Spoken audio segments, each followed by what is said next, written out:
বৈষম্য বিরোধী ছাত্র আন্দোলনের প্রেক্ষিতে ক্ষমতাচ্যুত হওয়ার আগে শেখ হাসিনার সরকার প্রায় ১০ লক্ষ কোটি টাকার বৈদেশিক ঋণ রেখে গেছে। বাংলাদেশ ব্যাংকের এক প্রতিবেদনে এ তথ্য উঠে এসেছে, যা বুধবার প্রকাশিত হয়। প্রতিবেদন অনুযায়ী চলতি বছরের জুন শেষে দেশের বৈদেশিক ঋণের মোট পরিমাণ ১০৩.৭৯ বিলিয়ন ডলারে পৌঁছেছে, যা প্রায় ১২,৪৫,৪৭৮ কোটি টাকা। এর মধ্যে ৮৩.২১ বিলিয়ন ডলার সরকারের ঋণ। এতে সরকারি, রাষ্ট্রীয় মালিকানাধীন বাণিজ্যিক ব্যাংক এবং অন্যান্য সরকারি সংস্থার ঋণ অন্তর্ভুক্ত রয়েছে। বাকি অংশ বেসরকারি খাতের ঋণ।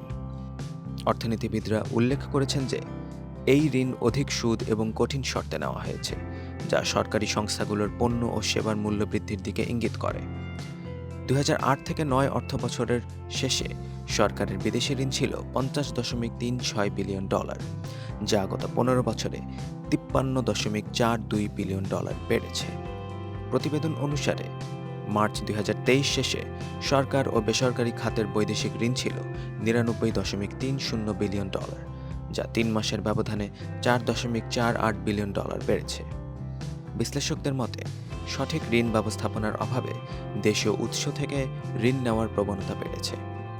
বিশেষজ্ঞরা বলছেন, বৈদেশিক ঋণ নেওয়ার ক্ষেত্রে দর কষাকষি ও বিচার বুদ্ধি প্রয়োগ না করায় সরকারের ঋণ পরিস্থিতি আরও চাপে পড়েছে। বৈদেশিক ঋণের সুদের হার করোনা মহামারীর পর যুক্তরাষ্ট্রের সুদের হার বৃদ্ধির কারণে বেড়ে যায়। এছাড়া টাকার মূল্যমান হ্রাসের ফলে বেসরকারি খাতের ঋণ গ্রহণকারীরা সমস্যায় পড়েছেন। শেখ হাসিনার শাসনামলে পদ্মা সেতু, ঢাকা মেট্রো রেল, রূপপুর পারমাণবিক প্রকল্পের মতো মেগা প্রকল্প বাস্তবায়নের জন্যই বৈদেশিক ঋণের পরিমাণ ১০০ বিলিয়ন ডলার ছাড়িয়েছে।